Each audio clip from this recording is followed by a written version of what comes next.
নতুন বৌঠানের ছেড়ে যাওয়া তেতলার ফাঁকা ঘরে বসে রবি তখন কবিতার খাতায় বেদনা মন্থন করে লিখেছিলেন তারকার আত্মহত্যা। কি দিব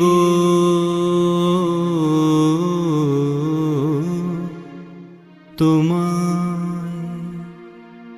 নয়নেতে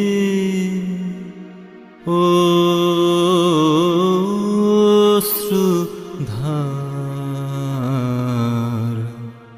শোকে হিয়া জড় জড় হে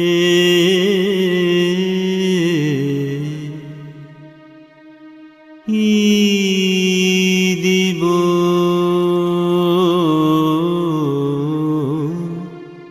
তোমায়।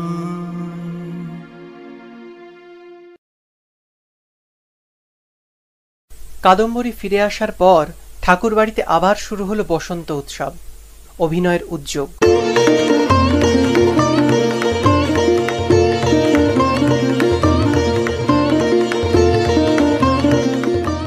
রবি, জ্যোতি, স্বর্ণকুমারীরা যতই কাদম্বরীকে আনন্দে রাখার চেষ্টা করুন, বাড়ির মেয়ে মহল কিন্তু কাদম্বরীকে ছেড়ে কথা বলল না। তরকারির আসরে এসে বসতে না বসতেই কাদম্বরীকে নিয়ে শুরু হয়ে যায় তাদের টিকা টিপ্পনি। কেউ বললেন, কি গো নতুন বউ, এত নাটুকেপনা কেন? দুঃখ কষ্ট তো সবার আছে, আমরা তো বাপু অমন করে বিষ খাইনি। খেলেই যদি অল্প করে খেলে কেন, সেই তো ফিরে আসতে হলো আমাদের মধ্যে। মাঝখান থেকে কর্তাদের যত ঝুট ঝামেলা পোয়াতে হচ্ছে। বাইরে জ্যোতি ঠাকুরকে নিয়ে কত কানাকানি, নিজের বরকে এমন বদনাম করে মুখ দেখাচ্ছ কি করে? এত বিষ এদের জিভে, কালো হয়ে যায় কাদম্বরীর মুখ। সত্যি তার মরে যাওয়াই ভালো ছিল, কেন যে রবি বাঁচিয়ে তুলল। চোখ দিয়ে টপ টপ করে ঝরে পড়ে রূপল্লী বেদনা। জ্ঞানদাও অসন্তুষ্ট তাঁর ওপর। এমনি করে বাড়ির লোকের বদনাম করা তিনি কিছুতেই মেনে নিতে পারছেন না। কাদম্বরীকে আঘাত দিয়ে বললেন, এখন কেঁদে কি হবে নতুন বউ? তুমি নিজের মুখ পুড়িয়েছ, আমাদেরও। এই কথা চাপা দিতে কত টাকা খরচা হয়েছে জানো? আর নতুনের মুখের দিকে তো তাকানোই যাচ্ছে না। এত ভালোবেসে শেষে সে এই প্রতিদান পেল।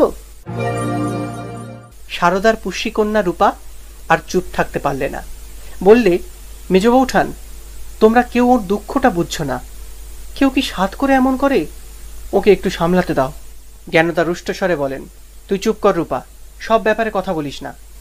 আর নতুন বউ, তোমাকেও বলি, জীবনে অনেক ঝড়ঝাপটা আসে, কিন্তু সেই চ্যালেঞ্জ নেওয়াটাই তো জীবনে বেঁচে থাকা। আমি বিলেতে অসুস্থ বাচ্চাগুলোকে নিয়ে রুগ্ন শরীরে একা একা কিভাবে দিন কাটিয়েছি তুমি ভাবতেও পারবে না। আফিম খাওয়াটা তো ভীরুতা। নিজে জ্বলছ, নতুনকেও জ্বালাচ্ছ। আমি প্রথম থেকেই জানতাম তুমি পারবে না। নতুনের মতো পুরুষকে বেঁধে রাখতে পারে না তোমার মতো মেয়েরা।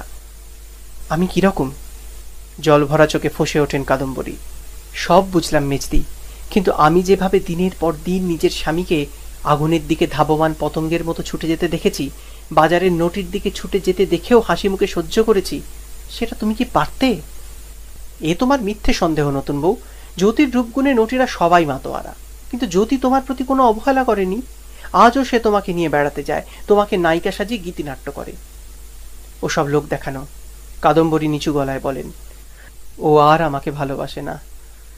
আমি আমার সেই জীবন সঙ্গীকে চিনতে পারি না আর। কুঞ্জ কুঞ্জ হেরনু সখে শ্যামচন্দ্র নাহি রে, শুনলো শুনলো বালিকা রাখ কুসুম মালিকা। অনেক দিন কোনো গান রচনা করা হয়নি। জ্বরের ঘোরে রবি একটা গান বাঁধবার চেষ্টা করলো।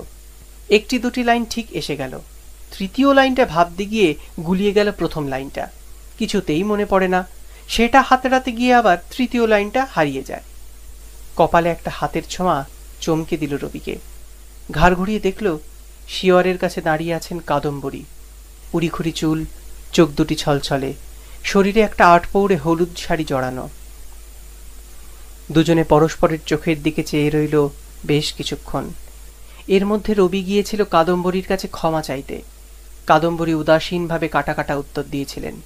রবি বুঝতে পেরেছিল ওর রাগ পড়েনি, তারপর কাদম্বরী অসুখে শয্যাশায়িনী হলেন। মনোর মা আর নিস্তারিণী দাসী তাঁর ঘরে বসে থাকে। রবি সকাল বিকেল দেখে এসেছে, অন্তরঙ্গ কোনো কথা হয়নি। জ্যোতিরিন্দ্রনাথ জমিদারির কাছে গিয়েছেন শিলাইদহে। জোড়াসাঁকো থেকে দুজন কর্মচারী এসে রয়েছে এ বাড়িতে। রবি অস্ফুট স্বরে বলল, নতুন বৌঠান?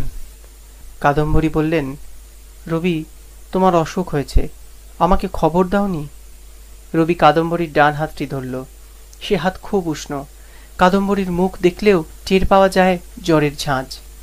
রবি বলল, তোমারও তো বেশ জ্বর, তুমি উঠে এলে কেন?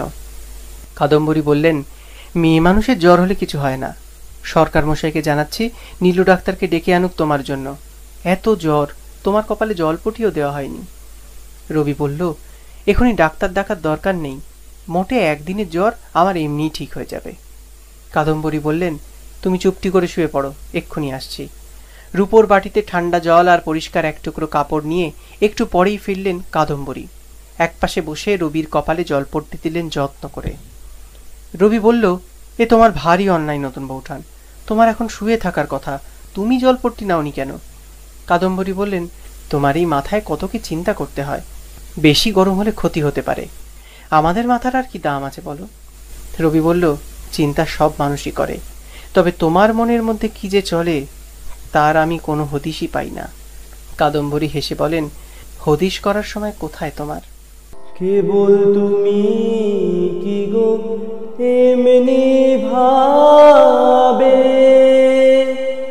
রাঙিয়ে মোরে পালিয়ে যাবে, কেবল তুমি কি গো এমনি ভাবে রাঙিয়ে মোরে পালিয়ে যাবে, তুমি সাধ করে নাথ ধরা দিয়ে আমার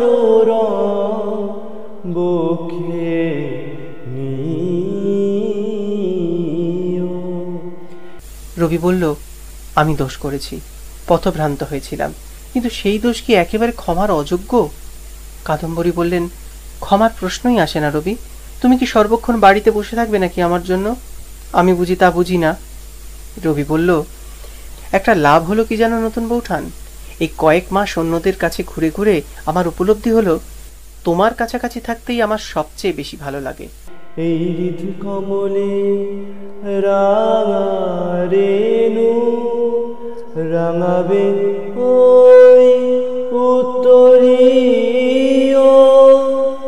আহা তোমার সঙ্গে প্রাণে খেলা। দুদিন বাদে রবির জ্বর ছাড়ল, কাদম্বরীর ছাড়ল তার পরের দিন। আবার শনিবারে দুজনেরই একসঙ্গে জ্বর এলো। নীলমাধব ডাক্তার দুজনকেই ওষুধ দিলেন। সেই ওষুধে জ্বর ছাড়ে, আবার আসে। এই পালা জ্বর ক্রমে গা সহ্য হয়ে গেল। জ্বর যখন থাকে না তখন রবি লিখতে বসে যায়। কাদম্বরী ঘর গুছোতে শুরু করেন। সন্ধ্যের পর দুজন মুখোমুখি বসে গল্প করে কিংবা গান গায়। রবি তার সদ্য লেখা কবিতাটা পড়ে শোনায়। কাদম্বরী রবির সব লেখার প্রথম পাঠিকা এবং শ্রোতা।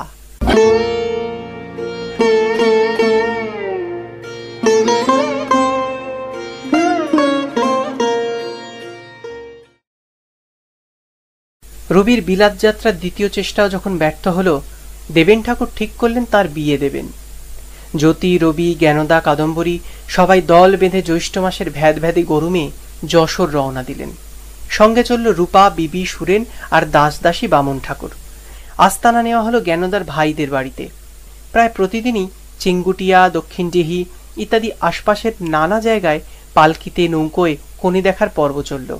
কিন্তু যশোরে এবার যেন পাত্রী কম পড়েছে, কাউকে আর বৌঠানদের মনে ধরে না। জ্যৈষ্ঠের ভ্যাবসানির সঙ্গে বৃষ্টি শুরু হয়ে গেল কিছুদিনের মধ্যেই। এদিককার গ্রামের রাস্তাঘাট কাদা মাখা, পিছল। মেয়েরা সাধারণত পালকিতেই যাতায়াত করছেন। কাছাকাছির মধ্যে হলে রবি, জ্যোতিরা পাড়ার অন্য পুরুষদের সঙ্গে পায়ে হাঁটেন। ঠাকুরবাড়ির লোকেদের এমন রাস্তায় চলাফেরা করার অভ্যেস নেই বলেই প্রতিপদে পড়ে যাবার আশঙ্কা।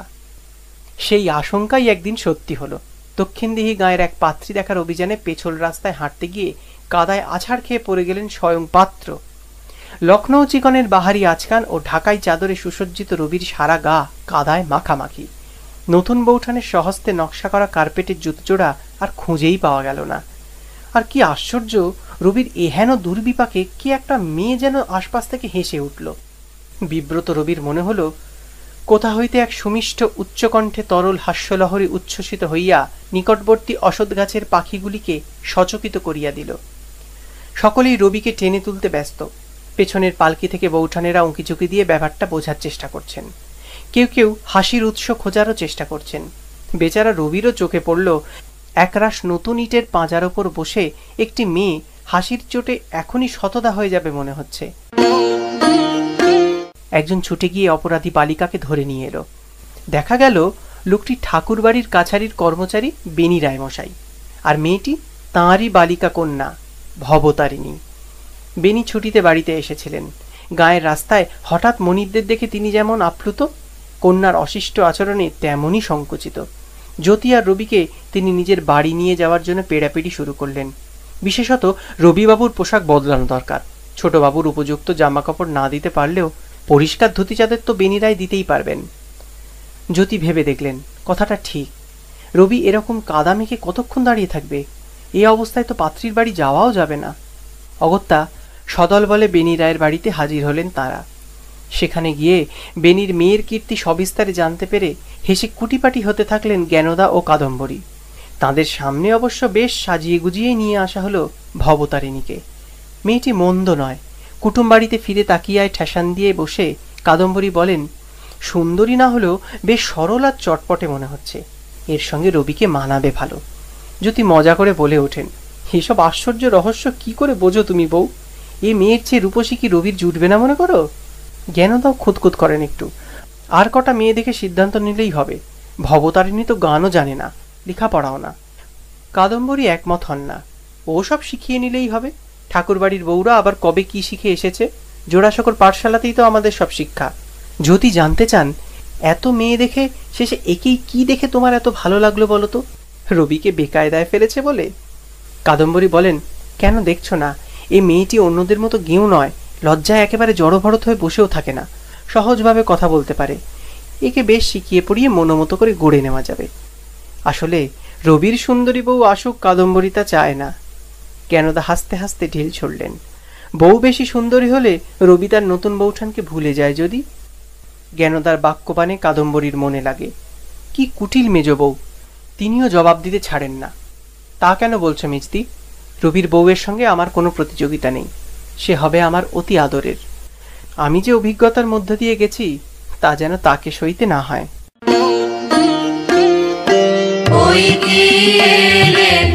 আকাশ পারে দীপ ললনার প্রিয় চিত্তে আমার লাগলো তোমার ছায়ার উত্তরীয়, তোমার ছায়ার উত্তরীয়, তোমার ছায়ার উত্তরীয়। ওই কি এলে আকাশ পারে দীপ ললনার প্রিয় চিত্তে আমার লাগলো তোমার ছায়ার উত্তরীয়, তোমার ছায়ার উত্তরীয়, তোমার ছায়ার উত্তরীয়। ওই কি এলে আকাশ পারে। কিছুদিনের মধ্যেই জোড়াসাঁকো থেকে খবর এলো রবির বিয়ের সব ব্যবস্থা পাকা। বিয়ে করতেই হবে। অথচ বিয়ে নিয়ে রবির দুশ্চিন্তা কমে না। তার মধ্যেই বন্ধু প্রিয়নাথ সেন ও খগেন্দ্রনাথ গুপ্তকে নিজের বিয়ের নিমন্ত্রণের চিঠি পাঠিয়ে জানালেন, আগামী রবিবার 24শে অগ্রহায়ণ তারিখে শুভ দিনে শুভ লগ্নে আমার পরমাত্মীয় শ্রীমান রবীন্দ্রনাথ ঠাকুরের শুভ বিবাহ হইবে। আপনি তদুপলক্ষে বৈকালে উক্ত দিবসে 6 নং জোড়াসাঁকোস্থ দেবেন্দ্রনাথ ঠাকুরের ভবনে উপস্থিত থাকিয়া বিবাহাদি সন্দর্শন করিয়া আমাকে এবং আত্মীয়বর্গকে বাধিত করিবেন। ইতি অনুগত শ্রী রবীন্দ্রনাথ ঠাকুর।